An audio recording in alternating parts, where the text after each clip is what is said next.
Chisambo Show. We're going to talk about 2 different types of goals and what they mean for us. Okay? All right. Yes. So earlier on, Josh and I were discussing, well, we have a lot of...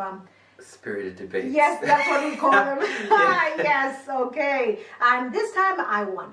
Okay, so we're going to talk about... Yes, yeah. I did. Go ahead. Okay, so... Not in front of the camera, son. Okay, so now what we're gonna talk about 2 different types of goals and how to achieve them. Yeah, okay. So go on then. Let's describe the 2 first, and then All we'll right. take it from there. We've got 2 types of goals, right? Yeah. We've got goals that pull you. Yeah, goals that pull you and goals that you push for. Okay. And we're talking about how there's a difference in the maintainability of each of these goals. So for example, the goals that pull you, you can do all day, no worries, no problems, because they pull you, right? Okay. It's not taking so much energy from you. You're emotionally invested in that vision. Okay. Right? Whereas goals that you push, the way you're like, I gotta make this happen, I gotta work. Goals that aren't really compelling to you, Yeah. or compelling enough that you have to really work hard for to get yourself to do it. Those are the type of goals that you fall off on. Those are the type of goals that you don't stick to long term. Yeah, right? most times because it's too much hard work. Because Exactly. you're pushing, Yeah. as opposed to it pulling you. Yeah, exactly. It's completely different. And that's why a lot of people, for example, who like pursue a goal or whatever, or get to the top in some sort of area, fall off. You always look at like professional athletes, right? Oh, yeah. Yeah, they're like at the peak of their powers, they're strong, they look great, they Yeah. got those rock hard abs, Yeah, right? yeah. And then they retire and they become a commentator and then they become fat, Yeah. become obese. Like, what's the difference between those 2 people, right?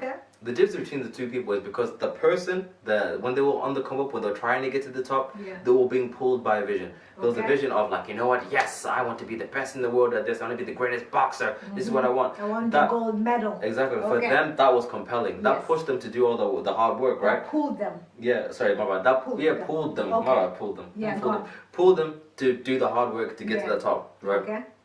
But it's not until they got to the top and achieved that goal Mm-hmm. and their career ended, whatever, that they no longer had that pull goal. Okay. Right. So Yeah. now, like staying in shape or having those rock hard abs isn't something that is compelling to them, right? It's not a priority. It's not a priority. It's not a priority anymore. You're like, Yeah. no, that's a push now. Now it's like, I have to work out now just Yeah. to be healthy, Yeah. right? It's different. There's no compelling vision there, and because Yeah. there's no compelling vision there, what happens, right? Your default comes back in, right? Which is laziness. Straight up, right? Yeah. We all have a tendency to be lazy. Yeah. We all have a tendency to be lazy. Absolutely. Doesn't matter who you Yeah. are, we all do, right? It's something that's built in, right? Yeah. It's a built-in mechanism.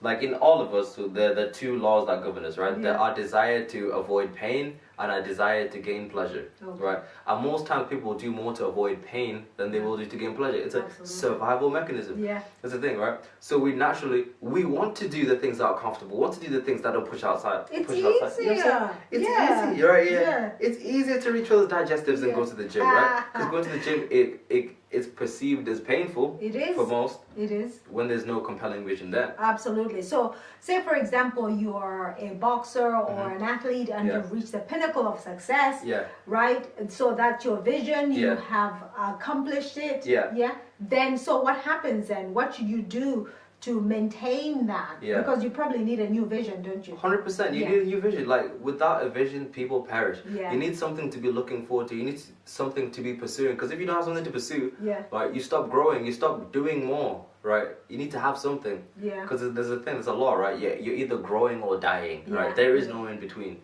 Right. So you need to have something to pull you. Something to get you to do stuff. Otherwise you won't. Absolutely. Otherwise you won't override that mechanism of being Yeah. lazy. You'll be like, yeah. So, but the most Yeah. important thing, we're going to wrap this up, Yeah. is having a vision Yeah. that pulls you. Exactly. You need a Something vision that pulls you are motivated by, or Yeah. something that excites you. Mhm. That when you wake up, you think, Yeah. all right, I'm Yeah. going to do these tasks Yeah. to achieve that goal. Exactly. That's it. Exactly. And that doesn't mean that you won't have days where you're tired and you don't want to. Oh. But it means that you'll be able to override Yeah. that tiredness. Yeah. Because you've got that compelling vision to pull Yes. you.